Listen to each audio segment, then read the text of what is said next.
I'm Philip Lane, Technical Officer at CIRM. Let's call it that. I think it will be simpler for us all. Okay, so I found the discussions very interesting today, so thanks for letting me join the conference. There's been lots of discussion around regulations and standards, and also the role of manufacturers has cropped up quite a lot. So I hope that what I can give you is a view of some approaches to these issues in the maritime industry. So yeah, as I was saying, the aim of my presentation is to set out the cyber risk challenges of the ship bridge environment and to introduce the CRM cyber risk code of practice. Thank you. Okay. So first of all, to put things into context, I'll start by taking a few moments to introduce CIRM and how we fit in the maritime picture. We'll then look at the standards and regulatory environment for maritime cyber risk management. Then I'll give an overview and the aims and content of the CRM Cyber Risk Code of Practice and our related Code of Practice Adopter campaign. Okay, so introduction first. So as we said, Comité International Radio Maritime is an international trade association for maritime electronics companies. CRM was formed in 1928, so really at the early days of maritime radio, and we're over 90 years old, and we currently have around about 100 member companies. What we do is bring our members together into a collective body with an influential voice at the International Maritime Organization, which Ian mentioned, IMO, more on that later, and some other related bodies, which we'll also talk about. Our members include equipment designers and manufacturers, service providers, system integrators, and software development companies. CRM provides representation of the marine electronics industry internationally. We work with our members to contribute to the development of regulations and standards, and we provide a forum for our members to exchange ideas and opportunities. We also provide specialist information services to our members. And just to give you an idea, these are the companies that are currently represented on our board of directors. Most of the major maritime navigation and radio communications companies are members of CIRM. If you ever go on a ferry or go on a ship at all and you look up at the communications equipment, you'll see some of these names on the equipment that's above the bridge. To give you some idea of our areas of interest, here are some of the types of equipment that our members manufacture, install and maintain. They include radar, electronic charting systems, voyage data recorders, satellite communication systems, emergency location beacons, and voice radio communication systems. So just to give you a flavour of that. In the discussion earlier, Elizabeth Walton was talking about, the aero industry and about how safety is very highly regulated. It's also the case in the maritime domain. A major market for our member companies is merchant ships, and they're subject to the International Convention for the Safety of Life at Sea, otherwise known as SOLAS. SOLAS was first developed in 1914 in response to the Titanic disaster. I think it's sort of well known that there were ships in range that could have gone to help, that there wasn't really a mechanism to allow them to get there and assist. So that was put in place, and currently the maintenance and implementation of SOLAS is the responsibility of the specialised agency of the United Nations that we've already mentioned, the IMO, or International Maritime Organization. The SOLAS Convention specifies minimum standards for the construction, equipment and operation of ships, which are specified through IMO resolutions and performance standards. This long history of development means that SOLAS and GMDS are very robust systems, and they've been responsible for saving many lives at sea. However, the process of gaining international agreement in maintaining SOLAS and the related instruments doesn't always lend itself well to reacting quickly to changes in the operational environment, and cyber risk management is an example of that. So what has been done is that in June 2017, the IMO adopted Resolution MSC 42898. This is very much IMO parlance, Maritime Cyber Risk Management in Safety Management Systems. This requires cyber risk to be addressed in safety management systems by the 1st of January 2021, based on IMO Circular MSC FAL 1 Circular 3, which provides guidelines on maritime cyber risk management. The IMO guidelines on maritime cyber risk management provide high-level recommendations to safeguard shipping from current and emergency cyber threats and vulnerabilities, as it says there. They're structured around the 5 functional elements that we know so well to support effective cyber risk management of identify, protect, detect, respond, and recover. Performance standards and other international requirements are tested using testing standards produced by such bodies as IEC and ISO. The International Electrotechnical Commission, IEC, prepares and publishes international standards for all electrical, electronic and related technologies. So an example of what's being done at IEC is general requirements for maritime navigation and radio communications equipment and systems, which are addressed in IEC standard IEC 63154, which was first published this year in March 2021.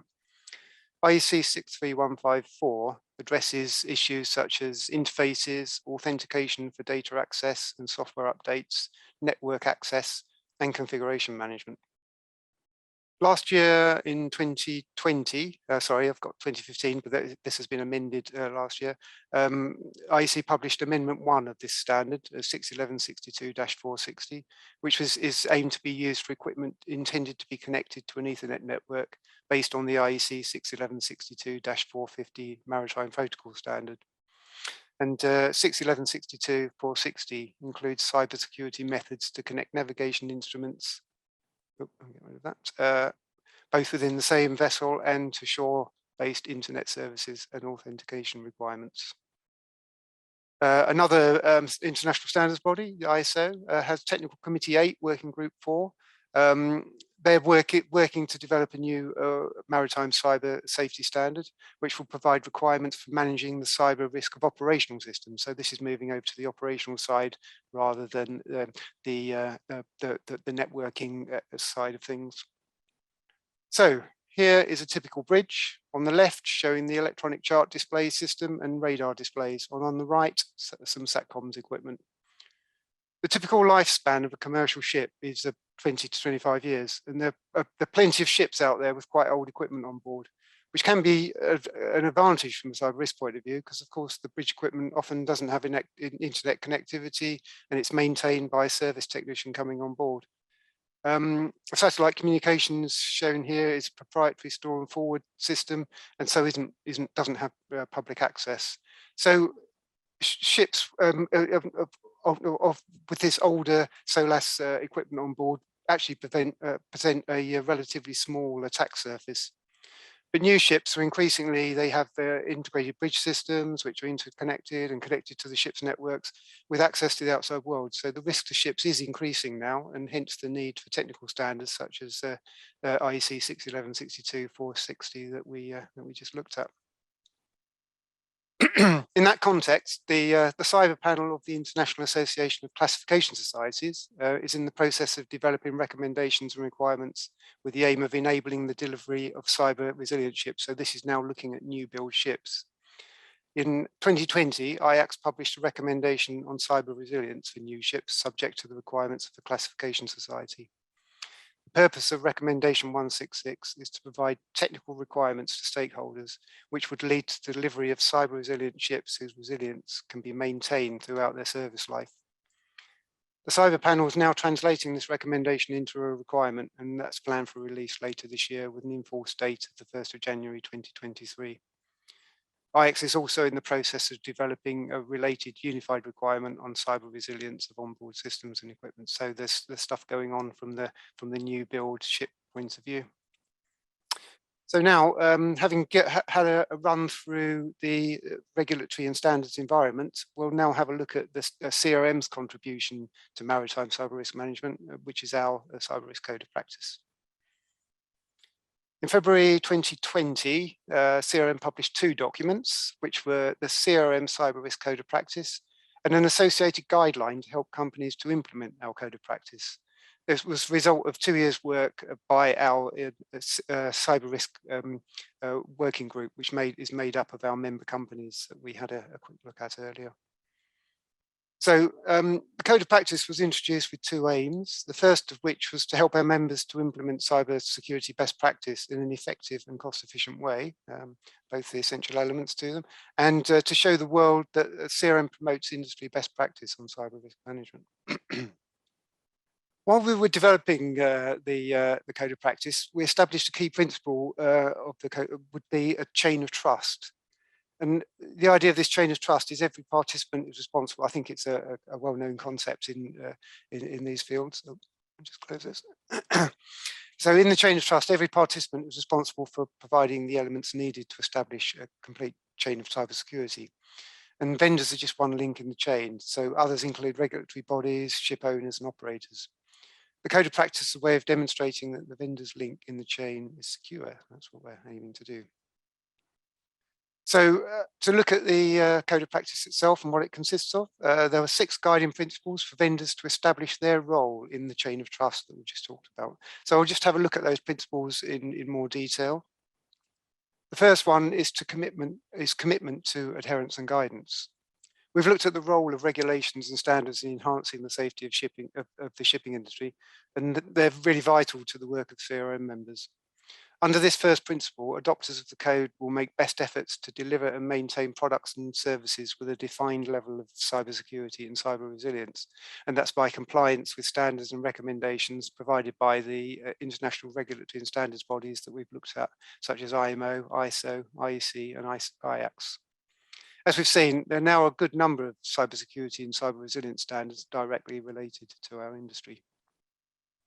Second principle of the code of practice is default cyber secure.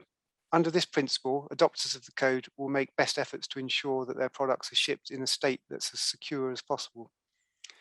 If a product configuration can be set in either a secure or non-secure mode, it will be set to the secure mode by default.